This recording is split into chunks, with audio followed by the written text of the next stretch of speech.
एक दिन अपना लेल तऽ अखन बजे छलै 10 और हम सुति कऽ उठि गेल छलहुँ। और आइ हमरा किछु स्पेशल काज नहीं करऽके छलै, कियाकि अंश के पप्पा घर पर नहीं छथिन और अंश कलकत्ता गेल छै। तऽ सबसँ पहिले हम सोचलहुँ कि चलू अपन बालकोनी के कनि पौधा सबके नहा दै छियै। तऽ ओकरा सबके सबसँ पहिले नहा देलियै।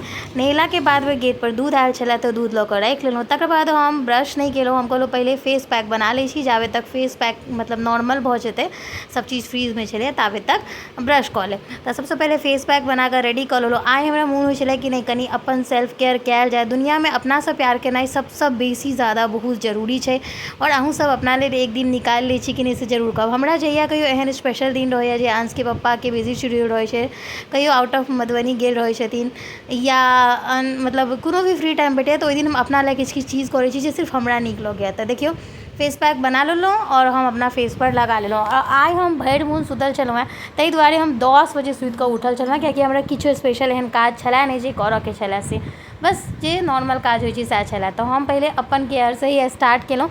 और आइ हमर कनि तबियत भी ठीक नहीं छलै, तऽ हम अपना आपके टाइम देलहुँ प्रॉपर, ताहि दुआरे।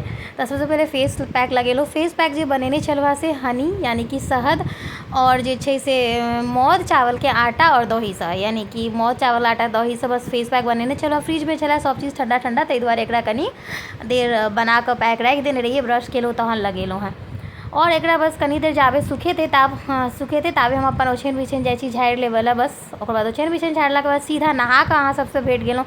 देखियौ हम नहा कऽ आबि गेलहुँ हेँ, फेस पैक लगेलहुँ हेँ तऽ बहुत नीक लागल है, शैम्पू भी केलहुँ हेँ, फ्रेश फ्रेश फील भऽ रहल है। आब चलै छी सीधा किचनमे। तऽ जाकऽ सबसँ पहिले चाय बनेलहुँ, कियाकि चाय तऽ एकदम होइ छै, बिना चायके लगबे नहि करै छै भोर भेलै। तऽ हम एकदम इलायची तिलायची कूटि कऽ स्पेशल अपना लेल चाह बना लेलहुँ। ताबे तक जे हमर सहायक छथि काज करऽवाली सेहो आबि गेल छलखिन हेँ, तऽ पहिले चूल्हा पोछि कऽ हटा देलथि। तऽ हम पहिले चाय और अपना लेल मैगी बनेलहुँ, हुनको चाय देलियनि। तऽ एतऽ हम हुनकासँ गप्प करै छलहुँ हेँ, किछु किछु बाजै छलै, सुनि लै छियै। बेचारीके बहुत रास बात रहै छै, हमरा किछो बुझऽमे नहि आबैए ओकर बात, लेकिन तैयो हम सुनि लै छियै जे ओ ककरा लग बजतै, भरि दिन हमरे सब लग रहै छै, ताहि दुआरे। तकर बाद हम मैगी खेलहुँ, चाय पीलहुँ, ओकरो मैगी देलियै, चाय देलियै, ओहो खेलकै। ओकरा मैगी बड्ड पसन्द आबै छै, ओ रोटी भात नहि खाइ छै, लेकिन मैगी चाउमिन बनाउ तऽ देबै तऽ खा लेत। तऽ हम अपन टेस्ट लऽ कऽ मैगी खेलहुँ। मैगी हमरा बहुत पसन्द अइ। जहिया हम कहियो लो फील करै छी, हमर तबियत खराब रहैया या हमरा चटपटा खायके मोन रहैया, तऽ हम चीज़वला जे मैगी बटरवला होइ छै से बनाबै छी और खाइ छी, बहुत सारा मिरचाइ डालि कऽ। तऽ आइ हमरा लो फील होइ छलै, ताहि दुआरे हम पूजो पाठ नहीं केलहुँ हेँ, कियाकि हमरा पूजा नहीं करऽके छलै। तऽ बस हम नास्ता कऽ लेलहुँ हेँ। और नास्ता केलाके बाद जे छै से हमरा छलै बहुत रास 2 दिनसँ कपड़ा जमा भऽ गेल छै, तह लगाबऽके छल। सबटा कपड़ाके तह लगा कऽ हम अपन हिनकर सबटाके अलग अलग राखि लेलहुँ। ओकर बादमे मतलब बहुत कपड़ा छलै, 2 दिन 3 दिनका कपड़ा जे सिर्फ धोआइ छलै और सुखाइ छलै, ओकरा तह नहीं लगेने छलै। तकर बाद हमरा भऽ गेल खाना खायके टाइम।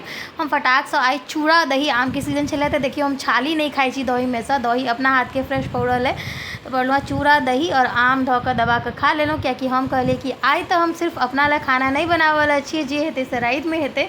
और मस्त मालदह आम, चूड़ा दही और चीनी धऽ कऽ, कियाकि हमरा मीठा कनि बेसी पसन्द है। हालाँकि आमके साथ चीनीके आवश्यकता नहीं होइ छै, तऽ हमरा पता है अहाँ सब कमेंटमे कहब जे बड्ड मीठ खाइ छी, हम अपने कहै छी हमरा मीठा बड्ड पसन्द अइ।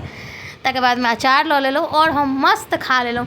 खायके बादमे एकदम जहन पेट भरि गेल तऽ फेरसँ हम आबि गेलहुँ सुतैके लेल, कियाकि अंशके पप्पा साँझमे आबऽवला छलखिन हेँ, तऽ हम सुति रहै छी। बाय बाय, फेर भेटै छी अहाँ सबके नेक्स्ट वीडियोमे।